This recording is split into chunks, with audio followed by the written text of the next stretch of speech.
Man gibt anderen die Schuld. Das ist das Instrument im Kern der Rechtspopulisten, aber es greift über natürlich in weitere politische Kreise rein. Schöne Grüße nach Bayern.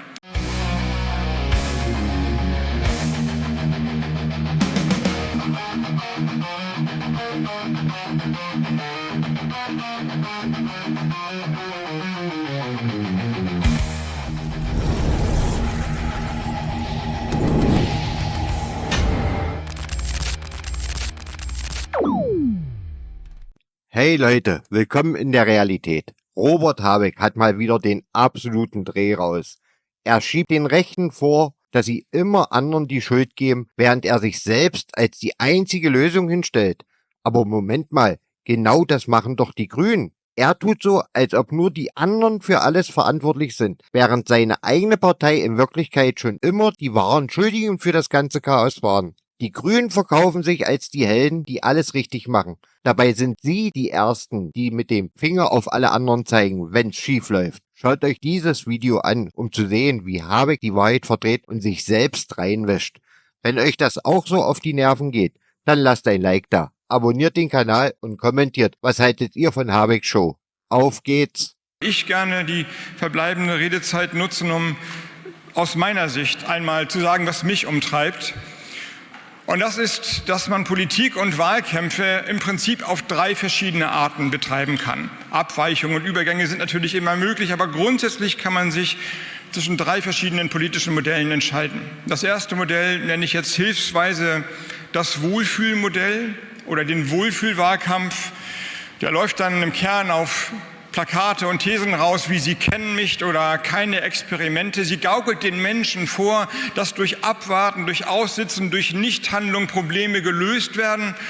Und es läuft letztlich auf eine, aus meiner Sicht, Pervertierung des Spruchs, der ja Churchill zugeschrieben wird: "Never let the good crisis go to waste", also lasst eine Krise nicht einfach ungenutzt verstreichen, zu dem Prinzip, dass Politik nur noch handlungsfähig ist, wenn eine Krise da ist. Und das ist damit ja gar nicht gemeint. Das heißt, man wartet so lange ab, agiert so lange nicht, bis die Katastrophe eintritt. Das ist aber zynisch. Wer wären wir denn, wenn wir unser politisches Geschäftsmodell darauf aufbauen müssen, dass erst Pandemien kommen, bevor wir merken, dass Faxgeräte in Gesundheitsämtern vielleicht nicht der Weisheit letzter Schluss ist, oder dass erst die globale Klimakrise so zuschlagen muss, dass Menschen sterben, bevor wir anfangen, erneuerbare Energien auszubauen. Aus meiner Sicht scheidet dieses Modell aus, aber Menschen verfolgen dieses Modell und bieten es auch manchmal an. Es ist ein Wohlfühlversprechen, dass er die Probleme, die wir im Moment zu bewältigen haben, ausgelöst hat.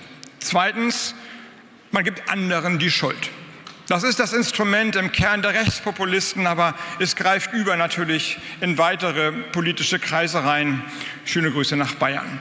Immer sind es die anderen, die schuld sind.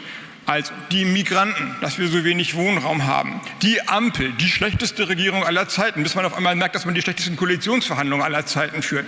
Ganz häufig die Grünen, die dir aussprechen, was unbequem ist.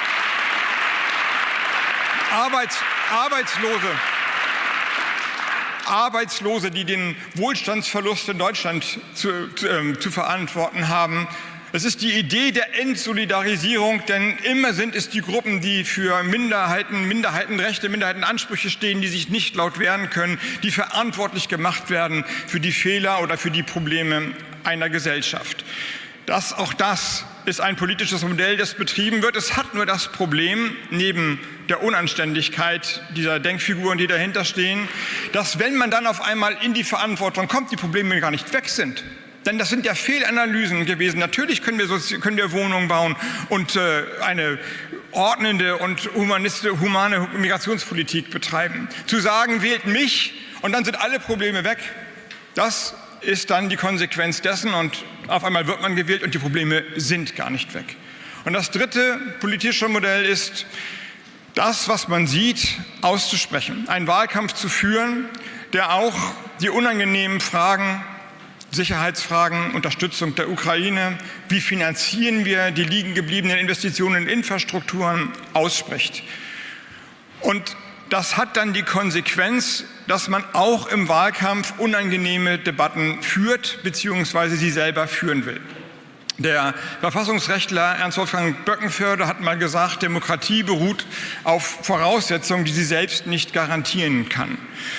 Diese Voraussetzung ist im Kern der mündige Bürger, die mündige Bürgerin, die selbstbestimmt und jedenfalls einigermaßen informiert Entscheidungen trifft, wie Politik, wie Gesellschaft in Zukunft aussehen soll. Und das kann eben nicht selbst garantiert werden. Aber die Bürgerinnen und Bürger, sie sind der Souverän, nicht die Regierung und auch nicht das Parlament. Das ist nur das Mandat der Bürgerinnen und Bürger. Es ist also eine hohe Wette, ein hoher Wetteinsatz, der eingegangen wird. Und meine Überzeugung war es immer, dass gerade Bündnis 90 Die Grünen diese Garantie, diese Aufklärungsarbeit, den Glauben an mündige Bürgerinnen und Bürger, die entscheiden, wie die Geschicke im Land gelenkt werden sollen, mit einer Politik, die ehrlich und offen auch Zumutungen benennt, einhalten muss, auslösen muss, dafür steht. Bündnis 90 Die Grünen als progressive, ökologische, freiheitsliebende, Selbstbestimmtheit liebende Zentrumspartei, die die Republik zusammenhält. Das war mit Bündnispartei gemeint. Das war mit Bündnispolitik gemeint.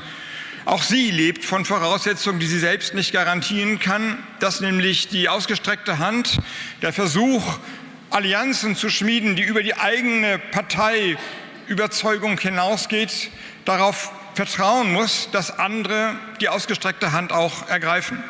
Dass zumindest die Bürgerinnen und Bürger diesen ja so riskanten Ansatz, der eben nicht immer anderen die Schuld gibt und der einfach nicht abwarten will, so jedenfalls belohnen und so unterstützen, dass man daraus einen Anspruch ableiten kann, diese Politik dann auch in Regierung oder zumindest in Gesellschaft mit Kraft nach vorne zu bringen und fortzusetzen. Und das ist die ehrliche und harte Antwort bei aller Begeisterung, bei allen Eintritten, bei aller Unterstützung, die wir erfahren haben. Dieses Mandat ist nicht gegeben worden, ist mir nicht gegeben worden, ist uns nicht gegeben worden. Was das bedeutet für Bündnis 90 Die Grünen und aus meiner Sicht auch für die politische Kultur in Deutschland, das ist für mich heute eine offene Frage. Sie läuft im Kern auf die so beunruhigende Frage hinaus, ob offene Gesellschaften, ob liberale Demokratien gerade in dieser Zeit im Wettstreit mit den autoritären Regimen von allen Himmelsrichtungen im Grunde in der Lage sind, die Probleme, die Herausforderungen, die Anforderungen zu lösen, bevor aus Krisen Katastrophen werden. Das ist eine offene Frage. Meiner Ansicht nach ist das die dringende Frage, die nach dem Wahlkampf und jetzt erst recht nach den letzten Wochen Deutschland und die Parteien zu beantworten hat. Dass wir sie beantworten, dass wir uns diese Frage stellen, dass wir uns diese Frage stellen, dass wir Raum für solche Fragen schaffen, dass wir Raum für solche Debatten uns nehmen, zeichnet diese Partei aus. Ich räume für mich ein, dass ich ein bisschen Zeit zum Nachdenken brauche. Aber ich sehe, was in den letzten Wochen passiert ist und ich bin dankbar, stolz und finde es wirklich toll, wie die Personen, die jetzt vor allem in der ersten Reihe stehen, Franziska, Felix, Katharina, Britta, mit Kraft nach vorne gehen, die Oppositionsarbeit jetzt schon orchestrieren, den Grünen eine Stimme geben. Da muss uns nicht bange sein vor der Zukunft und alle, die neu zur Partei gekommen sind, bleibt dabei und kämpft für die gute Sache. Ein letztes, ich selbst gehe versöhnt aus diesem Wahlkampf. Bündnis 90 Die Grünen, die Partei und ich, so habe ich es empfunden, wir waren nie so sehr eins wie in den Wochen und Monaten des Wahlkampfs. Danke für das Vertrauen, danke für die Solidarität, danke für die Unterstützung. Es war mir eine Ehre.